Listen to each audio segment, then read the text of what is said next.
શું ખૂબ જ ઓછા તેલમાં, ઓછા સમયમાં અને ઓછી વસ્તુઓથી કંઈક ટેસ્ટી વસ્તુ બની શકે? ચોક્કસ બની શકે.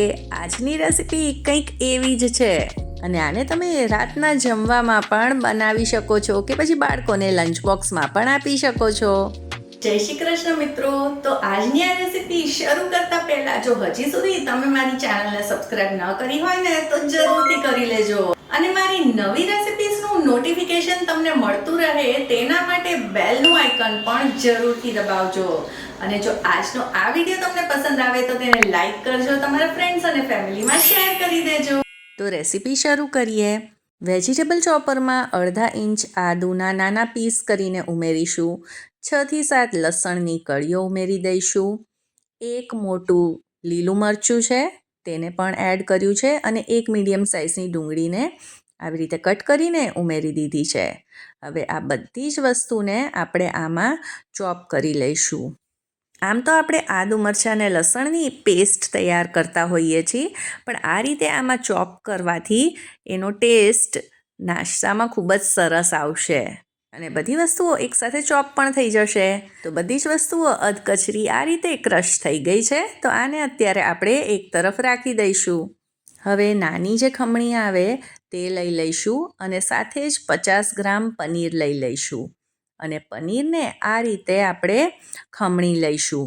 તમે પનીરને હાથેથી મેશ પણ કરી શકો છો, પણ આવી રીતે ગ્રેટ કરવાથી આપણને એક સરખું પનીર મળશે.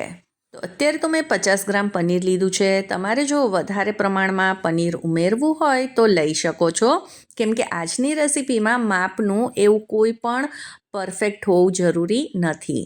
હવે 5 નંગ મીડિયમ સાઇઝના બટેટાને બાફીને લઈ લીધા છે.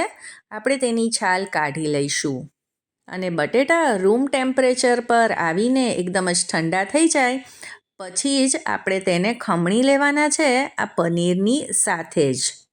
આજની આ રેસીપી ભલે ખૂબ જ ઓછી વસ્તુઓ અને ઓછા મસાલાથી તૈયાર થશે, પણ આ ટિક્કી એટલી બધી ટેસ્ટી બને છે કે એક વખત તમે બનાવશો ને તો તમારા ઘરમાં બધા જ લોકોને ખૂબ જ પસંદ આવશે. હવે બટેટા ખમણી લીધા છે, તો આ જે બધી વસ્તુ આપણે ક્રશ કરીને રાખેલી તે આમાં ઉમેરી દઈશું. મારી પાસે એક લાલ મરચું પણ હતું, તે આમાં મેં ઉમેરી દીધું છે. એનાથી કલર સરસ આવે છે, લુક સરસ આવે છે. હવે અડધી ચમચી જેટલું ચીલી ફ્લેક્સ ઉમેરી દઈશું. સાથે જ કાળા મરીનો પાવડર પણ ઉમેરીશું. હવે સ્વાદ પ્રમાણે મીઠું ઉમેરી દઈએ. સાથે જ થોડાક લીલા ધાણા પણ ઉમેરી દીધા છે.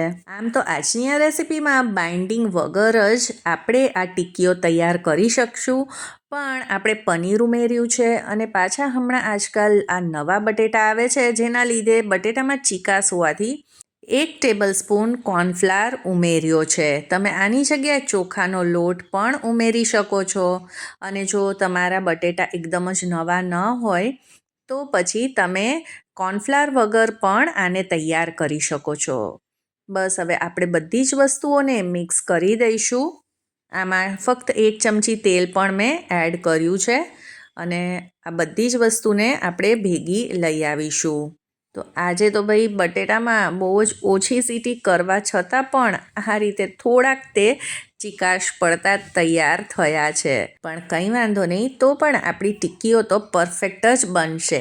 અને જો તમારી સાથે કોઈ વખત આવું થાય તો તમારે મિક્સચરને 15 મિનિટ માટે ફ્રીઝમાં મૂકી દેવું, એટલે તે સેટ થઈ જશે. હવે હથેળી ઉપર થોડુંક તેલ લગાવીને આપણે નાની સાઇઝનો બોલ તૈયાર કરીશું અને પછી તેને ચપટો કરી અને તેને ઓવલ શેપ આપી દઈશું અને ટિક્કીને થોડીક પાતળી જ રાખીશું.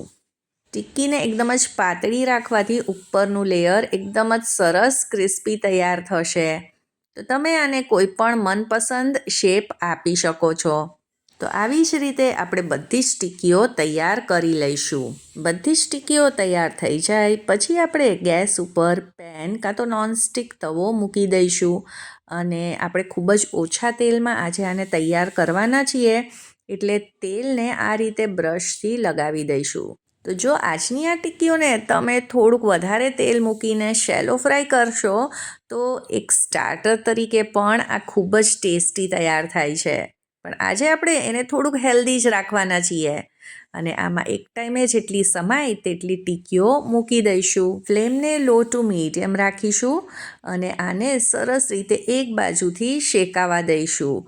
આ ટીકીઓ જો તમે થોડીક ક્રિસ્પી અને વધારે શેકશો તો તેનો ટેસ્ટ ખૂબ જ સરસ આવે છે. કેમ કે આપણે આને ડીપ ફ્રાય નથી કરી, એટલે આને થોડીક વધારે આ રીતે શેકીશું તો તેનો ટેસ્ટ સરસ આવશે.